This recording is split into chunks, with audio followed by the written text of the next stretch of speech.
I've often said that Rebel News is the most censored news network in Canada. It's partly because of me personally. I've been the target of government censorship for more than a dozen years, ever since the Alberta Human Rights Commission prosecuted me for publishing the Danish cartoons of Mohammed. I really didn't mean to make my life about freedom of speech. I had other plans, but sometimes things happen to you. The government investigated me for publishing some cartoons. That's what happened to me. And I just didn't go quietly. We published those cartoons for the intention and purpose of exercising our inalienable rights as free-born Albertans to publish whatever the hell we want, no matter what the hell you think. So that's what I've been doing ever since, really, but it's happening a lot more frequently these days, not just to me, but to our reporters. Justin Trudeau banned our reporters from the leaders' debates in the last election. We won that fight in court. Rachel Notley sued us for a billboard we put up in Alberta, and bizarrely, the new provincial government continues to fight us in court, even though Notley was thrown out. Trudeau has weaponized the police, turning the RCMP into his errand boys, seen here escorting Cian Bexty away from a press scrum just because he's conservative. Here are a couple of 30-year RCMP veterans interrogating me for an hour about my best-selling book, The Libranos. And not to be outdone, the disgraced mayor of Brampton, Ontario, actually had David Menzies put in the back of a police car because David caught that mayor sneaking into a hockey arena that he had closed to the city's children. What a creep. So you see why I call us Canada's most banned media company. And it's not just the Liberals and NDP. Even the federal Conservatives, under the erratic leadership and poor judgment of Andrew Scheer, got in on the game, literally arresting our reporters too. It's true that we're censored all the time. And Trudeau hates us personally because he can't control us. Mr. Speaker, when it comes to civil discourse, when it comes to the kinds of back and forth that happens in this House, it's a real shame to see the Conservatives using lines straight out of Rebel magazine and Rebel webcast. The Rebel should not be writing commentary and questions for the members opposite. They should know to disassociate themselves from that kind of politics and those kinds of personal attacks. But I think honesty compels me to tell you that I think there's actually a media company in Canada that may be more censored than us and may be more hated than us by Trudeau, and just as beloved as us by the people. Now, the reason you might not know about it is because it's a French language radio station in Quebec City called Choix FM, or Radio X. They've been getting in trouble for 20 years. Sort of like me, I guess. Look at this CRTC ruling from back in 2004, officially shutting down the radio station like we were in the Soviet Union or something. Why? Let me quote. These findings were based, notably, on the Commission's analysis of 47 complaints it had received since Choix FM was acquired by Genex in February 1997. These complaints concerned the broadcast of abusive comment, offensive on-air contests, personal attacks and harassment on a daily program aired by Choix FM during peak morning hours. So you've got 500,000 listeners, but over the course of 7 years, 47 little snitches didn't like it. But instead of ignoring it, switching the channel, or, I don't know, calling into the talk shows to argue with the host online, which is half the fun, I don't know, setting up your own radio station, 47 losers over 7 years went to the government, the CRTC regulator, and asked them to ban the biggest radio station in Quebec City. And the government said, sure, we'll shut it down. Yeah. So when word got out that the government was going to shut down the station, the city was outraged. Look at this. The commission received 9,468 interventions concerning Choix FM's license renewal application. 9,417 were in favor of the application, 38 were opposed, and 13 were comments. What's that, like 99% in support of the station? Anyways, the CRTC goes on for 37 pages debating, analyzing what the radio host said over 7 years, and concluded by saying that Yeah, they're going to shut down the radio station, China style, Soviet style, Iran style. You know what? 8 days after that ruling, 50,000 citizens marched through the streets of Quebec City, the largest protest in that town since the 1960s.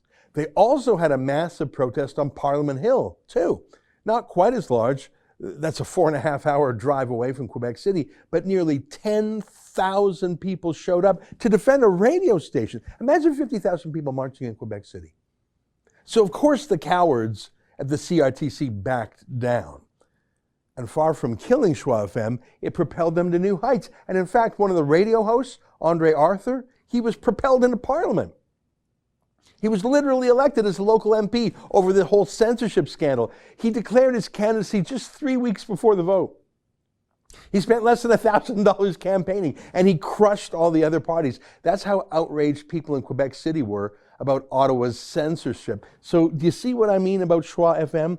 They're sort of like us, always fighting for freedom, always tweaking the powers that be. They mock Justin Trudeau. Trudeau hates them because he can't control them. I mean, of course, the CRTC could always try to shut them down again, but how did that work out last time? Schwa FM fights hard. They're beloved by their people, but because it's all in French, because the rest of the media hate them, we don't hear about them in the rest of Canada, here in English Canada. Which brings me to today's story. Look at this. La ville de Québec cesse toute publicité à Radio X. How's my French? Terrible, right? Sorry. That means in English, the city of Quebec ceases all advertising on Radio X. That's Schwa FM. Now, the story's in French, of course, in the left-wing La Presse. I'm not going to punish you by trying to read any more French at you, sorry. So I'm going to put it through the Google Translate machine, and I'm going to read the translation, so forgive the choppy language, that's just Google. So here's what this La Presse article says en anglais. The city of Quebec is putting an end to its advertising purchases on Schwa Radio X, considering that the station, quote, constitutes a danger to public health. Just stop here for a moment. So ideas, debating, different points of view, that's now a danger to public health. That's a new one. They tried to take Schwa FM off the radio because they were rude, 15 years ago.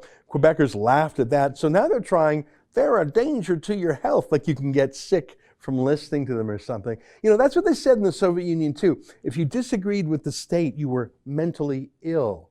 You had to go to an insane asylum because only crazy people wouldn't love Stalin. I'll read some more. By their choice to promote opposition to health measures, the owners of this radio station are endangering the health and potentially the lives of the citizens of Quebec and elsewhere, reads a press release from the city Monday morning. Under the guise of the idea of freedom of opinion, this organization promotes ideas opposing health measures, adds the city. Hang on, so opposing government measures is now dangerous? Don't we actually believe in opposing the government in a democracy? In fact, don't we take the biggest complainer in the whole place, give him a full-time job, give him a big office and a staff, and call him, what's the leader again? What's the word again? The leader of the opposition. Don't we actually believe in opposing so much we have a permanent job? Isn't that part of the checks and balances to power? And isn't that the role of the media too? To report the news, yes, but to be skeptical of governments, especially in the time of crisis, to challenge them, especially when parliaments are prorogued or canceled and courts are shut down and everyone's acting like sheep. Isn't that exactly the time when a different point of view is most valuable? And really, if you're worried about people contradicting official advice, because that's dangerous to public health, what do you say about Canada's health authorities, who first said it was a bad idea to stop flights from China, and then said it was a good idea to stop flights from China, who first said that masks don't work, and now say that masks do work? I mean, we're supposed to take such clowns at face value. We're not allowed to laugh and mock Theresa Tam when she tells us to have sex with masks on. We're not allowed to oppose a little tyrant like this. I think the public has to know this is one of the worst case scenarios in terms of an infectious disease outbreak, in that their cooperation is sought. If there are people who are non-compliant, there are definitely laws and public health powers that can quarantine people in mandatory settings. is potential. You could track people, put bracelets on their arms, have police and other setups to ensure quarantine is undertaken. Yeah, I'm with Schwa FM on this one. Let me read some more. 2 columns published in quick succession in the Journal de Quebec last week accused the station of sustaining conspiracy and anti-mask discourse. The hosts defended themselves on the air from doing so, assuring that they had the right to be critical of the government's management of the pandemic. Okay, great, that's called a debate, you know. You can be pro-mask and you can be anti-mask. Say, what is the Centers for Disease Control? You know, the nonpartisan U.S. health agency, the CDC. What do they say about masks? They're the largest and most respected public health agency in the world. What do they say about masks? Well, here's their big study on masks. You can see it was published in May at the height of the pandemic. They checked and checked and checked. They reviewed 14 scientific studies. Evidence from 14 randomized controlled trials of these measures did not support a substantial effect on transmission of laboratory-confirmed influenza. Oh, they didn't? I'll do another show on this report. It's so important, but let me just give you some details. I'm just going to read a paragraph from it, okay? This is from the CDC. One study evaluated the use of masks among pilgrims from Australia during the Hajj pilgrimage and reported no major difference in the risk for laboratory-confirmed influenza virus infection in the control or mask group. 2 studies in university settings assessed the effectiveness of face masks for primary protection by monitoring the incidence of laboratory-confirmed influenza among student hall residents for 5 months. The overall reduction in ILI, or laboratory-confirmed influenza, cases in the face mask group was not significant in either studies. Study designs in the 7 household studies were slightly different.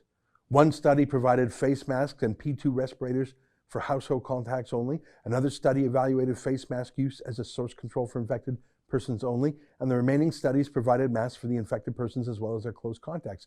None of the household studies reported a significant reduction in secondary laboratory-confirmed influenza virus infections in the face mask group. I'm sorry, I'm going to stop there.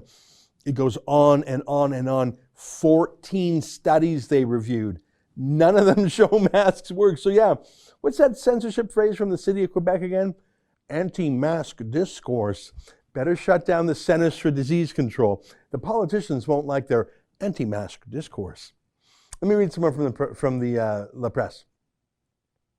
The city of Quebec considers that Radio X is dangerous, especially in a context where the capital is heading towards the red zone. Oh, the red zone. That sounds like a schlocky horror movie, maybe a zombie apocalypse. You're in the red zone. It's almost like the politicians trying to, be as dramatic and self-important as they can be and to scare citizens as much as they can. I wonder what the mental health effects of this panic attack are. Forget the virus. What about the paranoia? I'll read some more. The city of Quebec can absolutely not endorse, through its advertising and financial participation, the behavior of the owners of Schwa. This behavior is likely to increase the current level of contamination, which has a major impact on public health and on the local economy, explains the press release. Oh, is that what ads from the government means? That you're endorsing the editorial content of a show? I thought advertising money was spent to, advertise things. You're buying eyeballs, really. You're trying to sell cars, or you're trying to sell a, cellular phone or something. You're not officially endorsing whatever someone just said on TV or radio or in a newspaper next to the ad. Except that's exactly what the government of Quebec just said it was doing, the city of Quebec City. That when they give money, they're endorsing and supporting a point of view. They're admitting what we've accused governments of using their money to effectively bribe news media. They're just coming right out and saying it. They use tax dollars to reward media who are compliant, and they take tax dollars away to punish media who aren't compliant. Justin Trudeau does the same thing with $600 million a year for the newspapers and $1.5 billion a year for the CBC. He's just not quite as stupid as these local Quebec City politicians are. He doesn't say the quiet part out loud. I'll read some more from La Presse. Quebec City was not in a position on Monday to say how much money had spent on advertising on this station in recent years, but she has at least 2 advertising campaigns on Radio X at the moment, which focus on road safety and the structuring public transport network. Their broadcast cost the city $9,000, said a spokesperson. Oh, so they're going to actually cancel road safety ads. They're seriously not going to run those ads? Those sound like real public health ads, actually. Although, come on, whoever listened to a radio ad and said, gee, that ad just made me decide to drive more safely. But someone must think that ad works. But they're literally canceling real public health ads about safety to punish someone who disagrees with them about masks, about public health theater. But get this, this takes the cake. Politicians boycott Radio X, Schwa FM. Same reason they boycott us, because they can't control us. But they made a special radio ad attacking Schwa FM listeners. I haven't heard it, but it sounds like they just called Schwa FM listeners stupid, you know, yahoos, as Doug Ford would say, COVIDiots, whatever. And so they made this special ad, the Quebec City made a special ad that they wanted Schwa FM to play for their listeners, that insulted their listeners, and so Schwa FM just refused to air the ad. Here, let me read from the press. Last week, the station declined to broadcast a government advertisement tailored to Radio X listeners. The anti-conspiracy message was delivered by 2 former station hosts. The management of Radio X judged the government advertisement, painted a cartoonish portrait of its listeners, and established a link between the station and the conspiracy. Host Dominic Moret defended this decision Monday morning. Quote, "We invited Arruda, that's no. We invited Legault, that's no," said Moret. Just to explain, Legault is the premier in Quebec, Arruda is the public health official. So Dominic Moret, a host of Schwa FM, said he invited them to come and talk, but they refused to go on the show to talk about these things. But they'll try and run an ad to insult the station and its listeners. Let me read some more. They say that we are biased, but we invite for free, and that's no. And you're going to take our tax money to advertise that we are biased while you refuse interviews? He said at the microphone of his morning show. What do you think of Schwa FM, Radio X? I've been on the station a few times over the years. Their host interviews me in English and then he translated it into French. It's a bit choppy, but you can tell they have a lot of fun and they love to take on sacred cows. They really are like rebels. They use pirate imagery, not rebel imagery.